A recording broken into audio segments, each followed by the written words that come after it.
The Colts have begun cutting their roster down to 90 players, but were any of the moves that they made this weekend surprising? Let's get to it. You are Locked On Colts, your daily Indianapolis Colts podcast. Part of the Locked On Podcast Network, your team every day.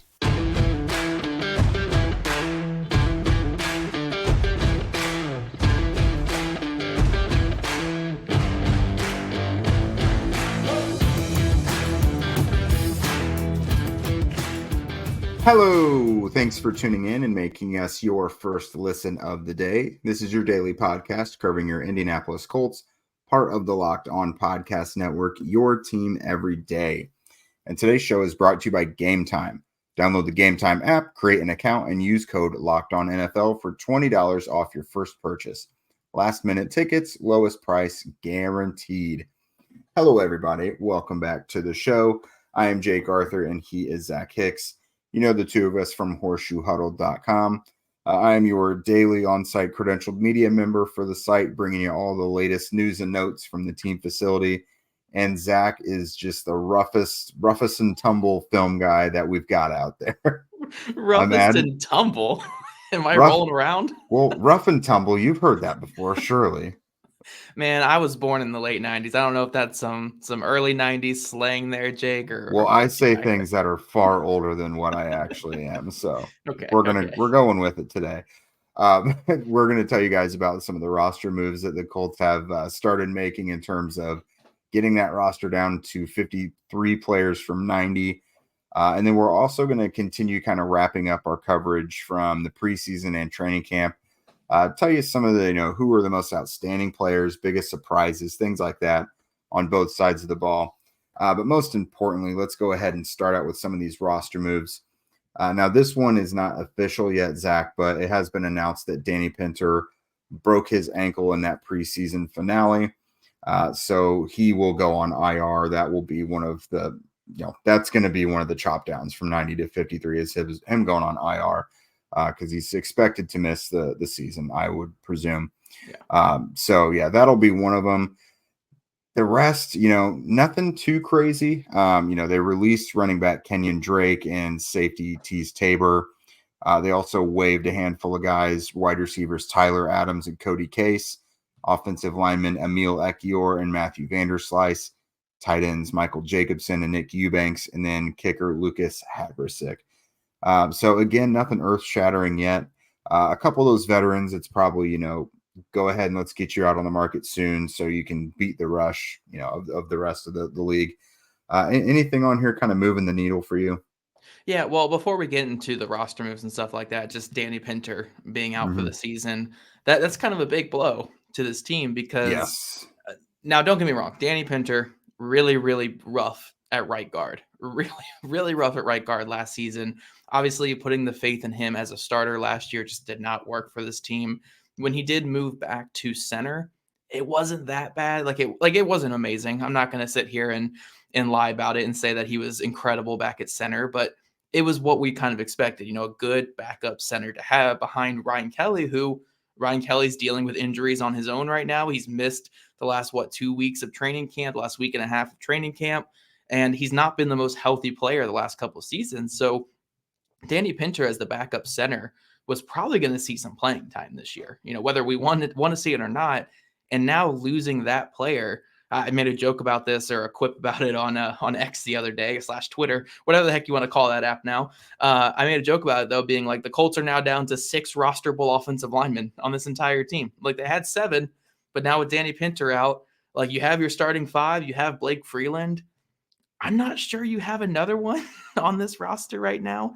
I mean, Arlington Hambright and Carter O'Donnell certainly made a case, but with Danny Pinter being out for the season now, the Colts are going to have to go so heavy on offensive line claims or offensive line trades or maybe signing a veteran. I know you guys are going to put that veteran's name in all of our comment section to this show, but there's a lot of ways the Colts could go here, but I think they need to do a lot to upgrade this backup offensive line group because losing Danny Pinter, you really don't have any depth on this team when it comes to the offensive line group that you actually have any faith in. Even Blake Freeland, you don't really have that much faith in him right now because he still has a ways to go. So losing Danny Pinter, you just lose all that faith in your depth on the offensive line. Yeah, your only other like true backup centers right now are Dakota Shepley and Wesley French. So, the rest of the guys, the rest of your backups aren't really guys who have experience much with center. And so it's going to be a critical need now because, like you mentioned, Ryan Kelly has not had the cleanest bill of health. So that definitely, that's something they're going to have to address. And Pinter didn't just back up center. Like they kept cross-training him all summer. Him and French would bounce back and forth between guard and center. I know I don't want to see that. Yeah, we only want to see him at center. I would say that's a net win then if you're going to mention that. I'm just kidding. I'm just saying that in their plans, he wasn't just a backup center. So you got to have a backup interior lineman in there somewhere. So yeah. Looking at some of these other moves, though, one thing I did want to mention, and I'm glad that you actually separated the two when you said release these two players and then waive the other players. Mm-hmm. So if you guys listening are not super familiar with how release works versus being waived, when you're waived by an NFL team, that means you haven't accrued 4 seasons yet in the NFL, or you haven't been in the NFL for 4 seasons. So you are subject to waivers upon being released by a team. So those players that you mentioned, Tyler Adams, Cody Case, Emil Ekiyor, all those type of players, they have to go through waivers, and all 31 other teams have a chance to claim them. If they're unclaimed, then they become free agents. Players like Kenyan Drake and Teez Tabor immediately become free agents. There's no waiver process. They don't have to wait to see if they're getting grabbed by another team. And one thing I wanted to mention with Kenyan Drake here is sometimes when you release these players early, like you mentioned here, Jake, with Kenyan Drake, giving him that chance to, before the whole rush, you can go out there and find another team.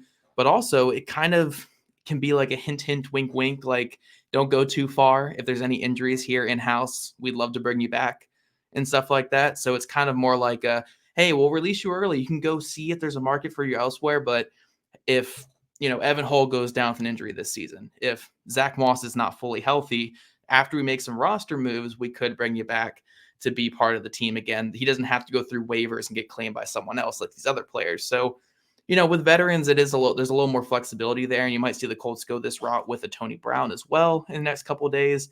But Kenyan Drake's just one of those guys where, you kind of know what you have there. You don't really need to stash him on the roster. And if there are injuries, then you just bring him right back. Yeah, and we got children piping in here, but no, when it happens that early as well, especially with these younger guys, it's also an indicator that they just are probably not going to make the practice squad either. Definitely with the wave guys, like the wave guys this early, you're probably not bringing them back. Like if you're releasing a Kenyan Drake early, like again, it might be like, hey, we got a good look at you for like a month.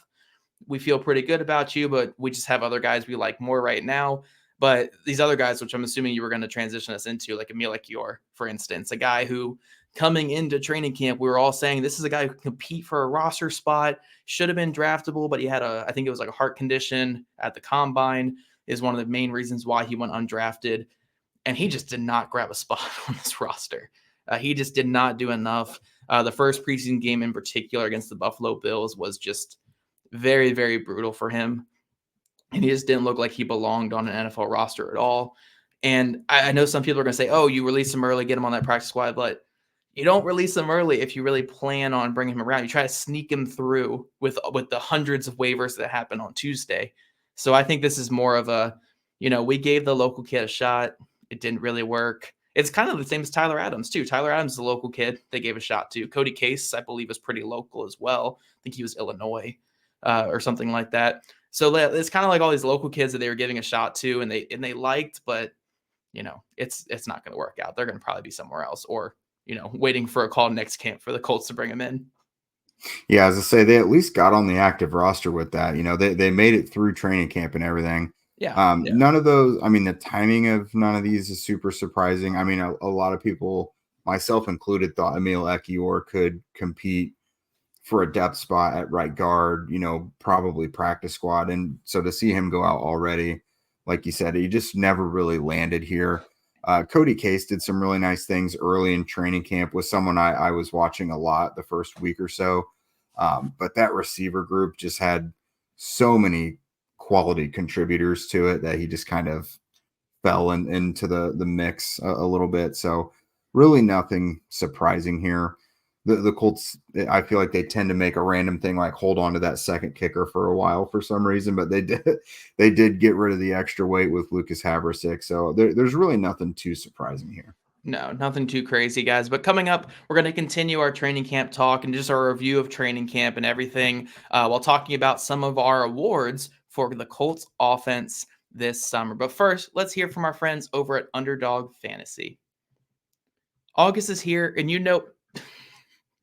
sorry, if you guys are watching on YouTube, we'll keep that in because it's funny, but Jake will take that out on audio. August is here, and you know what that means, the official start of fantasy football drafting month. Get championship ready for your home league by trying out Best Ball on Underdog Fantasy. All you do is one live snake draft. No waivers, no trades. Underdog sets your best lineup every week. Try it out with Underdog's Best Ball Mania Tournament. The largest fantasy football contest of all time is back and even bigger, with $15 million of total prizes up for grabs, including an absurd $3 million going to the winner. Last year, the winner drafted their team in July, so don't wait around. Visit UnderdogFantasy.com or find them in the App Store and sign up with promo code LOCKEDON to get your first deposit doubled up to $100. That's Underdog Fantasy, promo code LOCKEDON. And everydayers, this is one of the busiest weeks of the entire offseason. It's going to be cuts flying all over the place. There's going to be trades happening. The Colts might be involved in some of those, especially with a big name running back. So we're going to be back here to break it all down for you here on Locked On Colts throughout the whole week, starting tomorrow, obviously on Wednesday's morning show and everything like that. So make sure you guys are tuning in to Locked On Colts. All right, Jake, so to kick off our offensive awards throughout training camp, just the offseason in general, we're talking most outstanding player. Jake, I'm going to throw this ball to you, and the ball's in your court here. Who is your most outstanding player of the entire offseason? Oh, there are a few different options. You know, there are some guys who are consistent day in and day out and what have you. But the most outstanding part from a player perspective of this is that Anthony Richardson earned the QB1 tag. He was clearly the better option, moved the offense better throughout the summer. Anthony Richardson, rookie top 5 pick. That's got to be the guy because he's so far. I mean, there's been no games yet, no official regular season games, but so far he's perhaps exceeding expectations because I think a lot of people didn't think he would already be ready for that. As a passer, he's a little better than a lot of people thought already as well. So most outstanding player, Anthony Richardson, already getting QB1. Yeah, it's going to be a rough year at times. It's not going to be pretty whatsoever. We saw in the 2 preseason games he played, it was really fun moments, but it was not really that pretty overall. That's going to be a lot of his rookie season. But like you mentioned, the fact that he was able to come in, secure that starting quarterback spot, like do just enough to where Shane Steichen said, you know what, let's go with him. Let's do this from day one. For him to show that much there, I mean, that's where you have to really put all your hype and all your praise for this young player. So I'm excited for Anthony Richardson. I'm hoping that he can continue this into the season, and I'm hoping he can keep his head high through the bad moments because there's going to be some bad moments, and we're not trying to puff some smoke up some butts here by saying that there's not going to be any bad moments.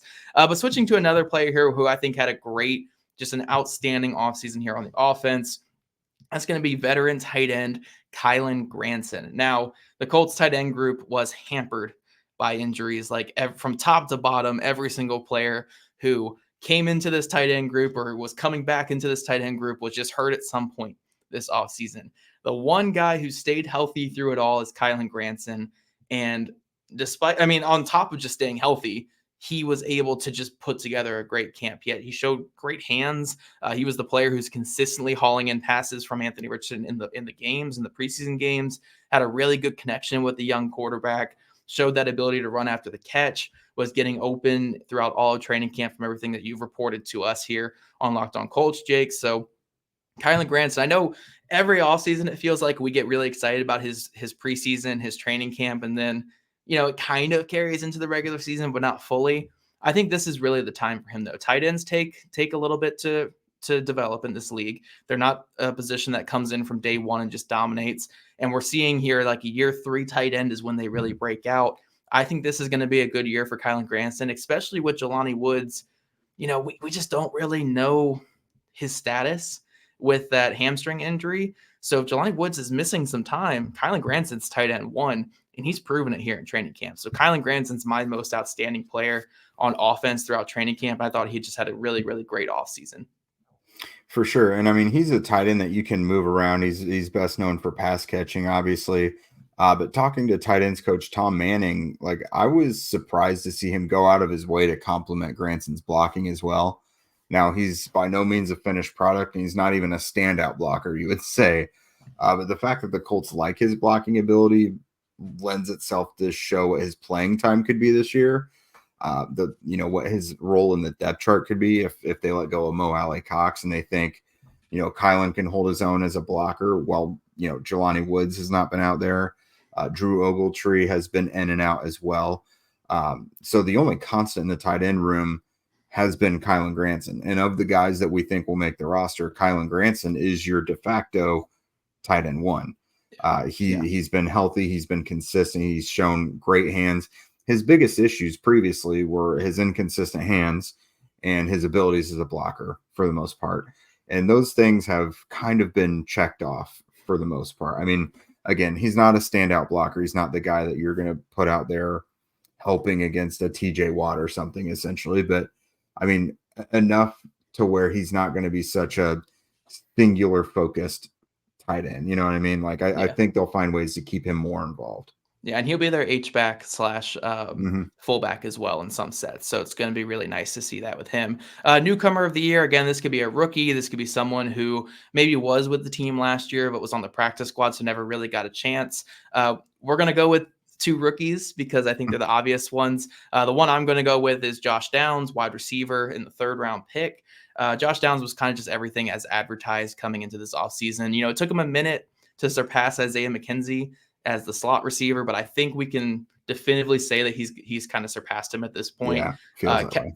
Yeah, mostly catches everything. Again, the 3rd preseason game, he did have that drop, but for the most part, he's caught everything this entire offseason. Great hands, really good build for a smaller receiver, great after the catch. I'm really excited for Josh Downs with Anthony Richardson in his offense this year. Yeah, he's been a bright spot throughout camp, and it's just been one of those things where it's like, all right, when is he gonna get in over McKenzie in the lineup? And it finally started happening.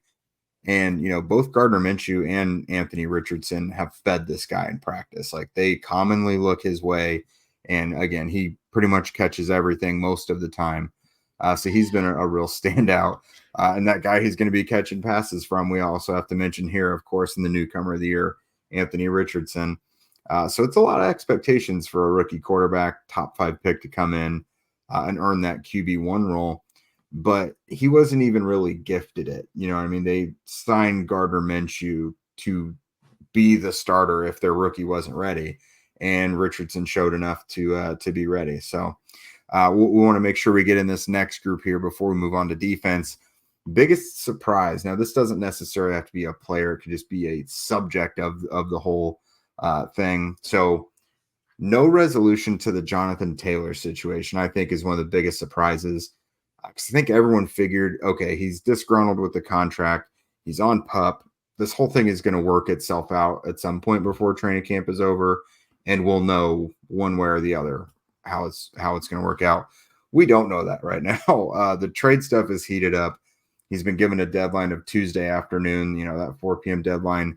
Probably not even the 4 p.m. They want to know if he's going to get traded or not, so they know whether to keep him on any injured lists or what to do with him in relation to the roster. So there has been no resolution, and you could say the situation is just as murky as it was the day it all started.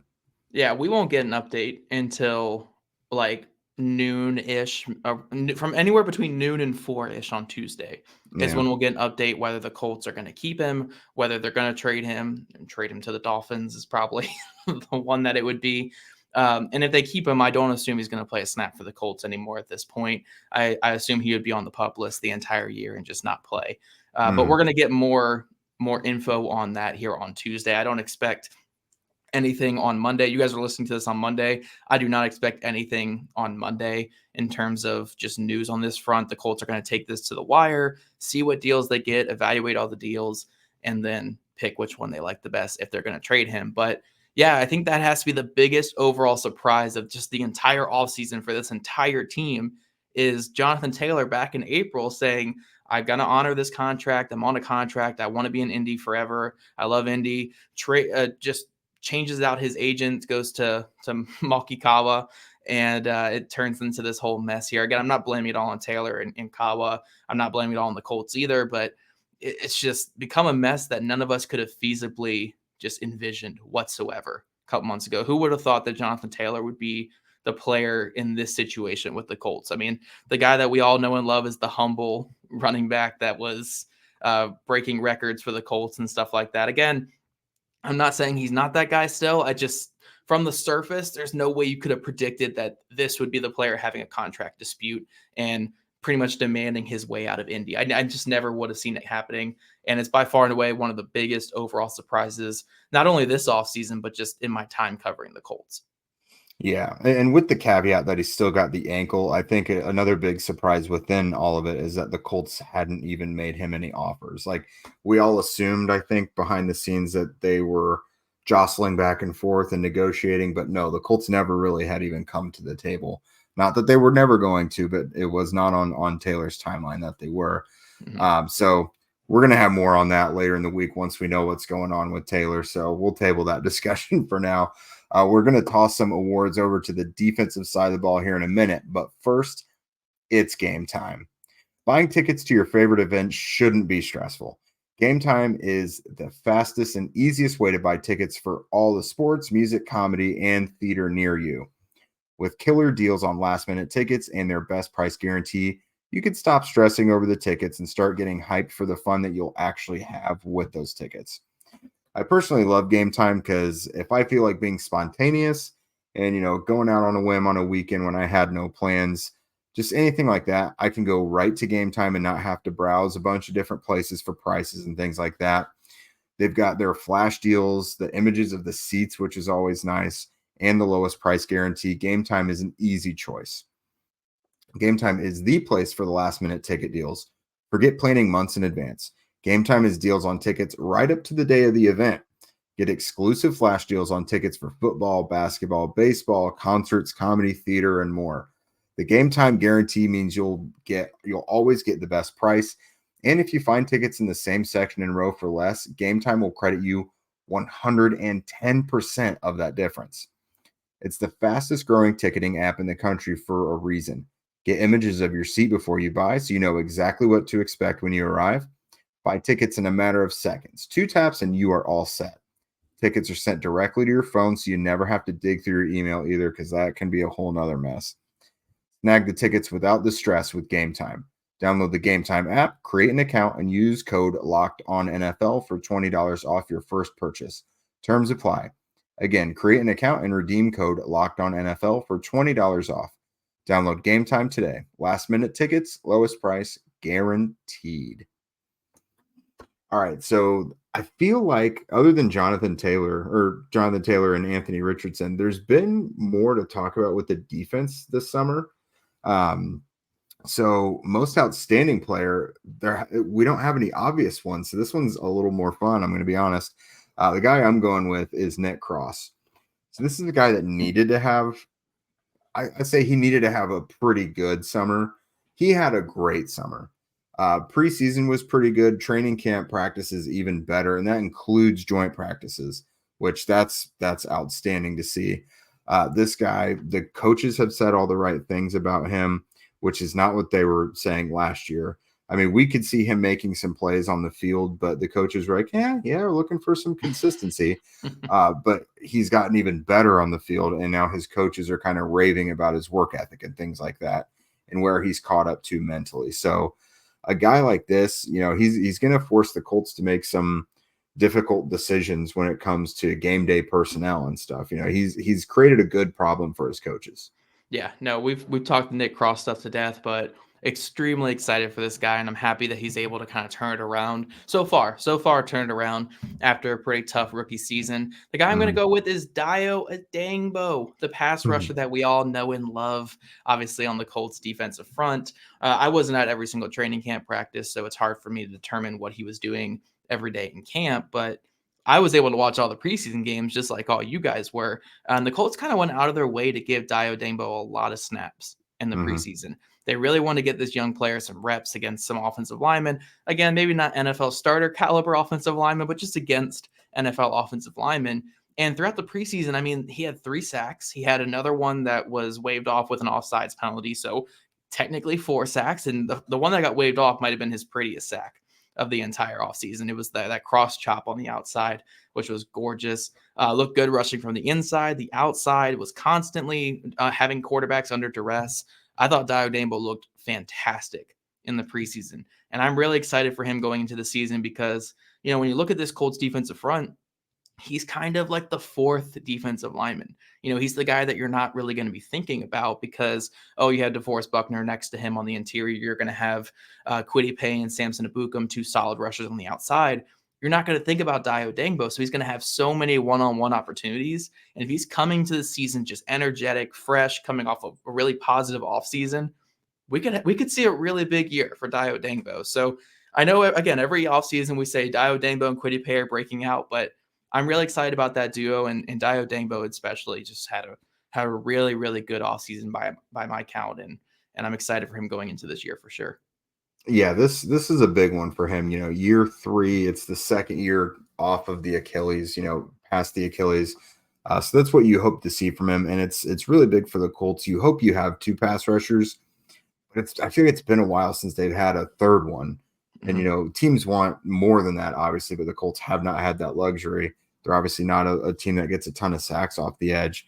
But, if you can count on Kwity Paye and Samson Ebukam to be consistent, and then you've got this guy as your next one in there, like rushing from the inside and outside, I think that's going to be really, really big for Gus Bradley's defense. So I like that selection.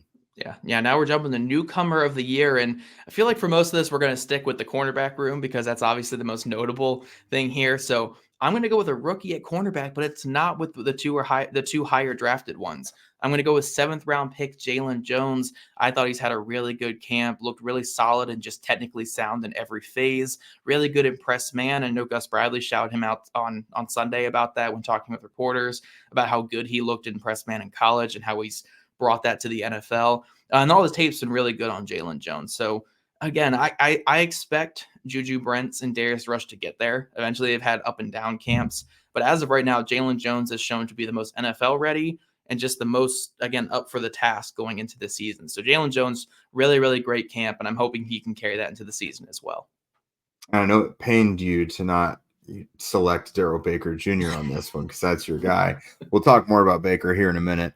But no, just again, we've talked about the fact that this was a guy who was like the opposite of a household name, even to Colts fans. Like no one knew who Darrell Baker Jr. was before the summer started. Like I knew he was on the roster, but I figured he was a camp body essentially.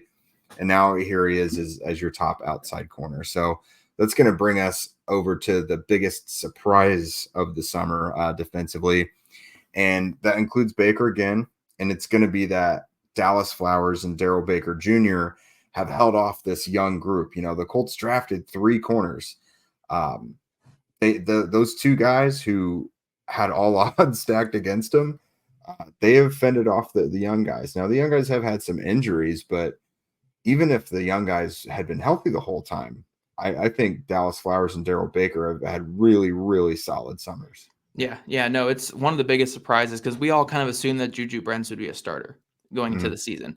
And it's not like he's been like atrocious in camp. Like he's been solid. Like it hasn't been perfect. I'm not gonna lie about that. But like he's had a fine camp, but these 2 other players are just having really strong camps. Darrell Baker Jr. has been outstanding. Dallas Flowers has been a little up and down, but the team loves his athleticism and loves what he's been able to do. And he put together a really good preseason game against the Eagles. So like they've earned this opportunity that they're both going to get. I think it's really, really unlikely that 2 undrafted free agent corners become starters for this team. 2 undrafted free agent corners from last season. But you know what? If anyone can beat the odds, it's these 2 guys. I'm really excited about both of them. And even if it's a disaster, I'm excited to watch the disaster unfurl. But I really do like both these players. They've earned this job that they're going to have. And I hope they can keep it as long as possible. I know Juju Brents is coming, but these guys have earned this shot, and I'm excited for both of them. Yeah, without a doubt. I'm curious to see how long they're going to hold on to that. And of course, we can't, sign off without talking about this. One of the biggest pleasant surprises of the whole team, Shaquille Leonard's presence. This guy has been around all training camp. He was there from the beginning of training camp, ramped up his activity level steadily. Before you knew it, he was playing in a preseason. I think he played against the Bills in that first preseason game. So it did not take that guy long to get back to he's not back at like maniac level yet, but like he's back on the field. And I think, once he's back from this concussion, they'll be ready to, let him play full time again once he feels like it's cool. But the fact that he's been in gameplay and this hasn't been some big like Andrew Luck thing looming over the team, like what's wrong with his leg? Is he coming back? Like that's not a thing. And can you imagine if we had the Jonathan Taylor thing and this going on at the same time? Like that would have been a mess. Yeah. So thank you, Shaquille Leonard, for saving us from that storyline this summer as well. Yeah, just one of the most pleasant surprises. We just didn't know the status of him whatsoever coming into camp. To see him out there, he participated in pretty much every single practice this entire offseason. Did all of them until the last one. Yeah, until the last one. Did all the joint practice stuff with both the Eagles and with the Bears. Did unfortunately suffer a concussion at the very end against the Eagles. And I'm not going to sit here and say that's great. Like concussions are awful. And I think this is like his fourth one in the NFL. So that's scary on its own right. But the fact that it wasn't the back injury that has been worked on multiple times by surgeons, the fact that that hasn't really come up too much at all this offseason is such a pleasant surprise. But everydayers, we're going to transition out of talking about just the Colts training camp and looking back at everything. The next couple of days, we're going to be looking forward at this team coming up, what we expect for the season, and also breaking down all the news and updates that we get these next couple of days. So everydayers, again, tune into our show early in the mornings when we're going to be posting on audio and visual platforms. And if you don't already, follow at Locked On Colts, at Jake Arthur NFL, and at Zach Hicks 2, all on Twitter/X. Also subscribe to Locked On Colts podcast on YouTube or wherever you listen to your podcast. We'd love your guys' ratings and reviews, and we'll see you guys back here bright and early tomorrow morning.